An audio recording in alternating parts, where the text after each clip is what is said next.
Departamenti Amerikan i Shtetit publikoi raportin për klimën e biznesit në Shqipëri për vitin 2025, duke evidentuar probleme serioze që vazhdojnë të pengojnë zhvillimin ekonomik dhe investimet e huaja në vend. Sipas raportit, administrata shqiptare përballet me sfida të shumta, duke përfshirë korrupsionin e përhapur, sistemin gjyqësor të dobët, mungesën e transparencës në prokurimet publike dhe një ekonomi informale të madhe që deformon konkurrencën në treg. Raporti thekson se këto faktorë së bashku me pastrimin e parave dhe ndikimin e trafikut të drogës krijojnë një ambient sfidues për bizneset dhe investitorët e huaj. Ndër problemet më theksuara janë proceset e prokurimeve shtetërore, ku kontratat shpesh jepen në mënyrë të dyshim, si dhe kontratat e partneritetit publik-privat PPP, të cilat kanë mungesë ekspertize dhe krijojnë favorizime, duke penguar pjesëmarrjen e investitorëve të huaj. Në fushën e drejtësisë, raporti evidenton mungesën e stabilitetit dhe problemet me pronësinë, ku shumë qytetarë dhe investitorë përballen me vështirësi për siguruar tituj pronësie të qartë, ndërsa rastet manipulimeve në sistemin gjyqësor janë të përhapura. Megjithatë, raporti përmend edhe përpjekjet e qeverisë për të luftuar korrupsionin përmes reformave kushtetuese dhe krijimit të institucioneve specializuara si SPAK dhe Byroja Kombëtare e Hetimit. Përmirësimet në indeksin e perceptimit korrupsionit nga Transparency International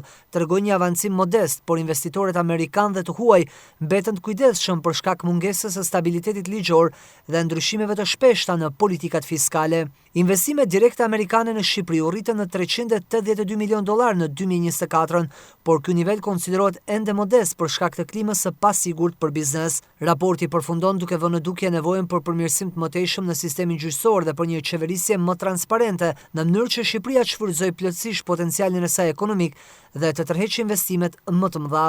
Si pjesë e procesit të anëtarësimit në Bashkimin Evropian, vetë BE pret që Shqipëria të intensifikojë hetimet e rasteve me profil të lartë dhe të krijojë një rekord të aktakuzave për korrupsion dhe pastrim parash në nivele të larta dhe të hetojë gjyqtarë dhe prokurorë të cilët vlerësimi i tyre tregojë mundësi për sjellje kriminale. Komuniteti i biznesit vlerëson progresin e reformës në drejtësinë në luftën kundër korrupsionit dhe përfundimin e paprekshmërisë, por shpreh shqetësime se bosshëllëqet e krijuara në sistem kanë ngadalësuar shqyrtim të rasteve, duke krijuar grumbull rastesh në gjykata, veçanërisht në apel dhe ata administrative.